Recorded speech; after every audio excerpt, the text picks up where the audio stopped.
सी एक मध्यवर्गीय पार्टी बन के रहेगी। कौन सी? मध्यमार्गी। कौन सी पार्टी बन के रहेगी? मध्यमार्गी। अब कांग्रेस की जो कुछ मांग थी, अब कांग्रेस कहने लगी कि विधानसभा में हमारे लोगों का प्रतिनिधित्व बढ़ाओ, हमारे लोगों को ऊंचे पद पर दो। और अब उनकी क्या थी कि एक मांग थी कि कार्यपालिका को न्यायपालिका से पृथक करो, कार्यपालिका को न्यायपालिका से अलग करो। और इस प्रकार उनकी जो सीधी सी बात थी वो थी निवेदन की। कौन सी? निवेदन की मांग थी। वो किसी ने निवेदन करते थे, भिक्षावृत्ति की प्रवृत्ति उनको बोला जाता है तिलक की नजर में। इसी प्रकार कांग्रेस में कुछ अमूल परिवर्तनवादी नेता थे।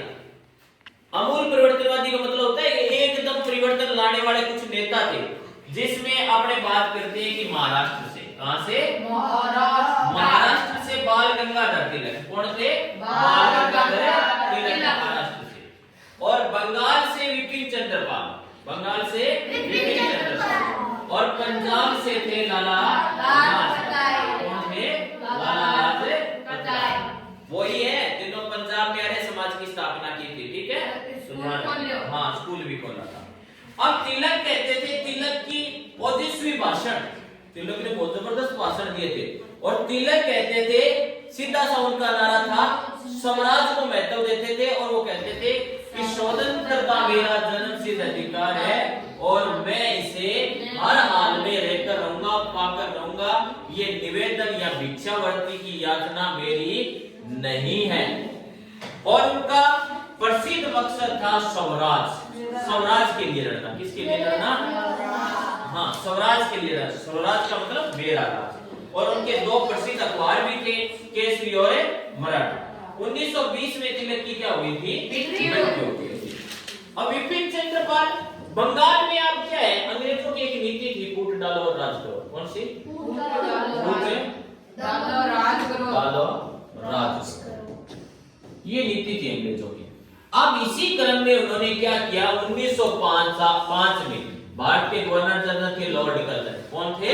Lord Curzon. और लॉर्ड कर्जन ने क्या किया, बंगाल जो सबसे संपन्न प्रांत था भारत का, सबसे संपन्न प्रांत था भारत का बंगाल, और बंगाल में शिक्षित लोग थे जो एक क्रांति, एक नए राष्ट्रवाद को जन्म दे रहे थे। तो अब क्या किया, बंगाल का इन्होंने दो भागों में विभाजन कर दिया, एक पश्चिमी बंगाल और एक पूर्वी बंगाल। दो भागों में बंगाल को बांट दिया। अब धर्म के आधार पर बंगाल को बांटा, हिंदू और मुसलमान। यानी कि जो पश्चिमी बंगाल था, आज अपना हिस्सा है पश्चिमी बंगाल, वहां की मुख्यमंत्री है ममता बनर्जी। तो पश्चिमी बंगाल में हिंदू ज्यादा थे और पूर्वी बंगाल में कौन ज्यादा थे? मुस्लिम ज्यादा थे। कौन ज्यादा थे? लेकिन अंग्रेजों ने ये कहा, लॉर्ड कर्जन से जब पूछा गया कि आपने बंगाल का विभाजन किस आधार पर किया, तो उन्होंने कहा प्रशासनिक सुविधा के लिए। किस लिए?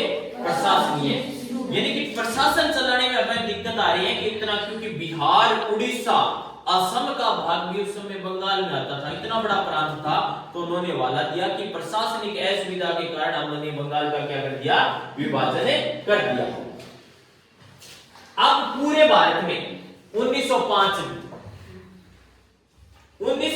में इस बंगाल विभाजन के खिलाफ स्वदेशी आंदोलन चलाया गया। कौन सा आंदोलन चलाया गया? स्वदेशी। और इस आंदोलन को वंदे मातरम आंदोलन के नाम से भी जाना जाता है। 1905 में चलाया बेटा, कब चलाया? 1905 में स्वदेशी आंदोलन, वंदे मातरम आंदोलन। यानी कि इस आंदोलन में 1905 में पहली बार वंदे मातरम में सुजलाम सुफलाम मलयज शीतलाम सस्य श्यामलाम मातरम, जो अपना राष्ट्रगीत है, वो पहली बार इस आंदोलन में गाया गया था। किसने लिखा था राष्ट्रगीत? बंकिम चंद्र चटर्जी ने। किसने लिखा था? बंकिम चंद्र चटर्जी ने। एक उपन्यास है आनंद मठ। कौन सा है? आनंद मठ। आनंद मठ एक उपन्यास है, एक ग्रंथ है बहुत बढ़िया।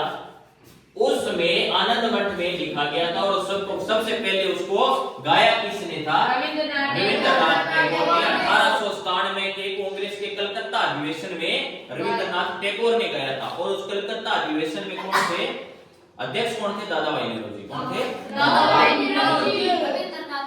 अब यहाँ पर सबसे बड़ा जो आप लोग सोचते हो कि भारत का विभाजन कैसे हुआ, किस प्रकार पाकिस्तान बना, क्यों बना, तो यहां से पाकिस्तान बनने की शुरुआत होती है 1905 से। कब है? 1905। बंगाल विभाजन से कुछ राजनीतिक लोगों के अपने व्यक्तिगत स्वार्थ के लिए वो क्या करते हैं, यहां पर एक अलग पार्टी और बढ़ती है। 1906 में ऑल इंडिया मुस्लिम लीग का गठन हो जाता है ढाका में। कहां? ढाका। और ढाका जो अब बांग्लादेश की राजधानी है, किसकी राजधानी है? बांग्लादेश की राजधानी है ढाका, जहां पर ऑल इंडिया मुस्लिम लीग का गठन होता है। मुसलमानों की अलग पार्टी आ जाती है मैदान में, और ऑल इंडिया मुस्लिम लीग क्या करती है? बंगाल विभाजन का समर्थन। सबसे बड़ी बात ध्यान देना कि ऑल इंडिया मुस्लिम लीग बंगाल विभाजन का समर्थन करती है, और यहां से ही अपने भारत में हिंदू और मुसलमान दोनों को बांटने की प्रक्रिया प्रारंभ हो जाती है। यानी ये पाकिस्तान बनने की पृष्ठभूमि तैयार हो गई। 1909 में आते आते पार्लियामेंटो सुधार अधिनियम, अंग्रेजों द्वारा एक सुधार अधिनियम पास किया गया, एक नया कानून लाया गया, पार्लियामेंटो सुधार अधिनियम, और उसके तहत क्या किया गया? मुसलमानों को पृथक निर्वाचन यानी अलग से अपना प्रतिनिधि मुस्लिम बहुल क्षेत्र को आरक्षित कर दिया। जैसे कई सीटें आरक्षित नहीं होती, कोई एससी का कैंडिडेट वहां पर खड़ा होगा, कहीं ओबीसी का होगा, तो इसीलिए उनकी सीटें क्या कर दी गई?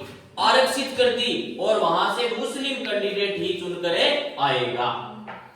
अब बात करते हैं कांग्रेस के लिए एक बुरा दिन था 1907 का सूरत अधिवेशन। क्या था? 1907 का सूरत अधिवेशन, और उस अधिवेशन की अध्यक्षता की थी रासबिहारी घोष ने। और यहाँ पर कांग्रेस दो भागों में बंट जाती है, गरम दल और धर्म दल में दो भागों में कांग्रेस यहाँ पर बंट जाती है। और 1916 आते आते कांग्रेस का लखनऊ अधिवेशन होता है। कौन सा होता है? लखनऊ अधिवेशन में कांग्रेस वापिस एक हो जाती है। इस प्रकार ये प्रक्रिया पूरी चलती है, और 1920 में बाल गंगाधर तिलक की क्या हो जाती है? मृत्यु के साथ ये गरम और नरम दल की जो विज्ञान धारा थी वो क्या हो जाती है? समाप्त हो जाती है।